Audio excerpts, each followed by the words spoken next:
In 2014, my family and I decided to move from our old apartment in Brooklyn to the rolling hills of Tennessee. According to my parents, life was a lot more easier there. They had hated the city, and as they both got older, they grew more attached to the outskirts of the countryside. At the time, the cost of plane tickets were at an all-time high, and we didn't have much money to spare. Because of this, my parents had decided that we drive from New York all the way to Tennessee. It was a long drive, but considering the amount of road trips we did over the years, it was definitely possible. Anyway, we had packed everything up and began the 15-hour drive to Gatlinburg, about 4 hours outside of Nashville. It was a long drive, but we were about halfway through and we weren't about to just give up. If I can remember, we were driving on a road somewhere in Kentucky or West Virginia that stretched across the state. It's around 1 a.m. and I wake up when I start to feel the car slowly coming to a stop. As I awoke, I asked my dad why we had stopped, and that was when I noticed what appeared to be a person laying in the middle of the road. Right then, I knew it was a woman, maybe mid-40s, black hair, and appeared to be wearing a sweater. At this point, my parents are confused and worried when my dad tells us to stay in the car as he begins to get out. With my dad being ex-military, his instinct was to help the person in need or prepare for the worst. My mom and I see my dad approach the woman, still laying face down on the pavement, when he turns her over and immediately steps back. It was a little hard to see, but we can see my dad appear to start panicking and run back to the car where he just drives off. I was only able to take one glance at her as we went by, and what I saw made me understand why my dad was so scared. The only way I could describe her was that her face looked contorted. Her eyes bulging, her jaw misaligned, and her right arm behind her. It was a scene where I didn't think any human was even capable to do this to someone. The only thing my dad saw that could possibly give an explanation as to who did this was a blue star spray painted on the road beside her. We didn't know what it meant or who put it there, but my family believes that it was a symbol to represent a group of killers. I know, crazy theory, right? But can you blame us? It took another 3 hours before we got to the next town, where my dad was thankfully able to file a police report. We didn't know the exact location of the murder, other than on a road in the middle of nowhere. I'm not sure if the proper authorities took action or not, but I'd like to think they did and opened an investigation. 2 months later, I was scrolling through Reddit when I came across a post that mainly focused on disappearances and theories. I was into the mystery behind all that type of stuff, so I found it interesting. The post I was looking at had multiple photos and videos of theories and clues as to how or why these people might have disappeared. I ended up landing on one of the photos that had something that looked awfully familiar, and that's when I saw the blue star. The same blue star I had seen on the road that night. This time, someone had taken a picture of one that had been spray painted on the bark of a tree. The title of the post read something along the lines of, "Found this symbol on a hike." The thread was full of replies and comments of theories as to who might have done this. Everything from the smiley face killers all the way to ritualistic sacrifices from a cult. Hell, there was even a comment about how it could be the work of aliens. The thing that everyone could come up with was that they were just another group of killers nicknamed the Star Killers. All these theories were valid, but I wasn't gonna go digging for the most plausible explanation. My family never received an update about the incident, and we aren't expecting one. If anyone has more info on the Star Killers, please inform people about them.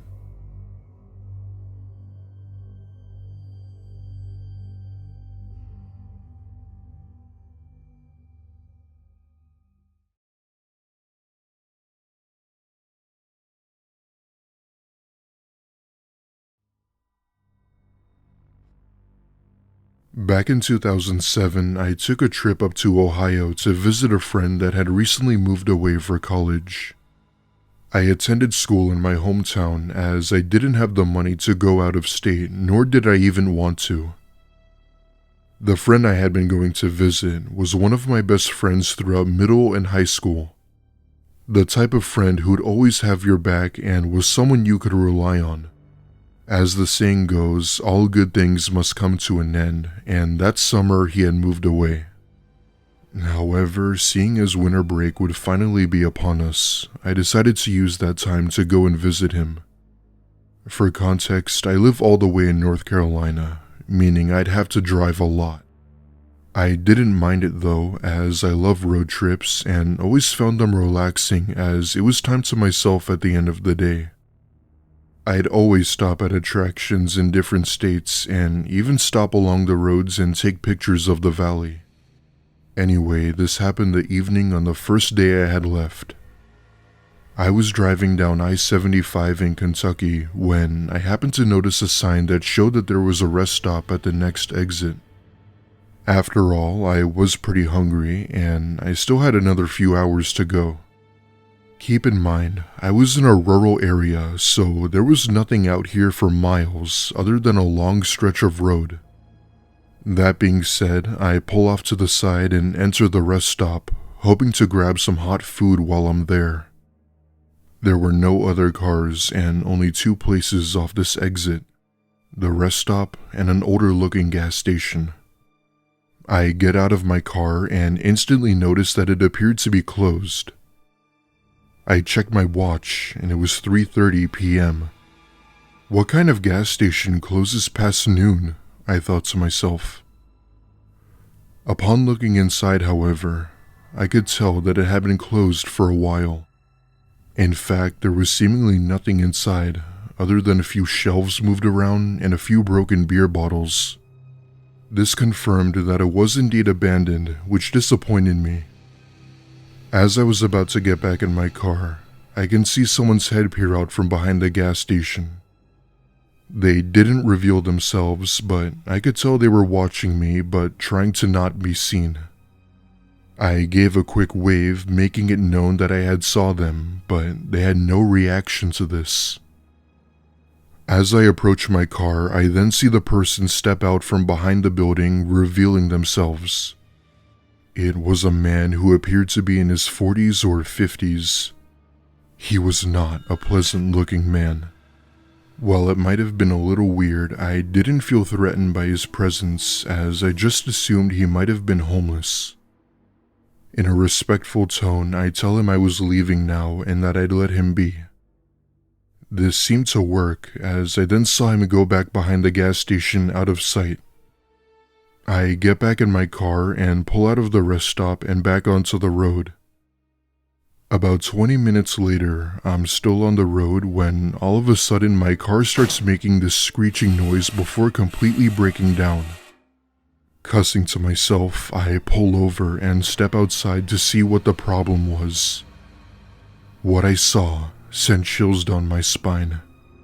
All 4 tires of my car had been slashed. All of them. I then came to the realization that someone had to have done this while I was looking into the gas station. Mind you, my tires were really good ones and could withstand sharp objects, so I knew for a fact that this was no accident. At that point, I obviously called the police, where my car had been towed to a body shop that wasn't too far. I had to pay and wait nearly an hour for the new tires before I was able to get back on the road and finish the drive. Police had said they looked into the rest stop, but whoever did this to my car was long gone. I knew right then that whoever had done this had to be involved with the man I had seen. The rest of my trip went as planned and I was able to see my friend. I've told many people about this story, and many have claimed that it was just intoxicated homeless squatters. I have no idea what their intentions were or what would have happened had I stayed longer. Needless to say, however, I'm very glad I got out of there when I did. From now on, I always try to avoid rest stops unless they're open, and I'm always more cautious of my car.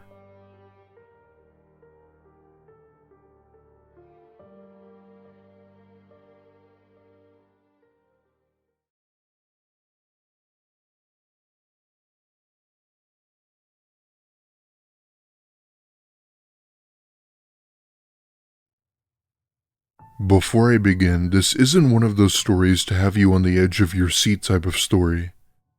It is, however, a very real and terrifying experience for anyone to have. That being said, here it goes. I've been a trucker for various companies for about 10 years or so.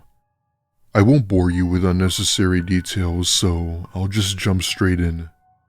About a year ago, I was working for a warehouse company delivering shipments that mainly consisted of car parts and stuff like that. I drove a semi, which is what I was behind the wheel of on October 8th of 2022. This incident still sticks with me as it's something I still can't explain. It was a chilly weekend night, and I had been driving a 4-hour route to a facility in Concord, New Hampshire. It was around 11 p.m., and I had been around the halfway mark when I began to feel easily tired behind the wheel. Most of the time, I normally have my coffee at this time of night, but on this night, I didn't have my coffee. At first, I didn't think anything of it as I thought it would be fine. After all, I've done routes and road trips several times before, so I wasn't worried about it. This night, however, made me more tired than I ever felt. Keeping my eyes open while on the road began to feel like a chore at this point, just wanting to get to the destination. I was driving down this long road in the middle of nowhere with a field on my right. The only things that were out here were just mountains, fields, and private-owned properties like small farms. All the while, I'm trying to keep my eyes open by listening to some heavy metal which only helped temporarily. I'm driving way above the speed limit, but I'm not worried as there were likely no cops around to see. All of a sudden, I see this huge explosion up ahead that nearly lit up the field. I slam my brakes, creating a loud screech while panicking to get out my phone and call the authorities as to what I had just seen. I get out of my truck and I see that the field is now completely normal. There was no fire or smoke to be seen anywhere. It was almost as if what I had seen was some kind of hallucination, but it seemed too real. At this point, I'm freaking the hell out while hitting my head, wondering if I was dreaming or not. However, after a few minutes, it's safe to say that I was definitely not dreaming. For the next 10 minutes, I'm in my truck trying to process as to what I had just saw. Thankfully, however, I got back on the road and continued my route to the facility in Concord. I never told anyone there about what I had seen, fearing that they'd think I'm crazy. The only person I've ever told this to was my brother, who is also a trucker.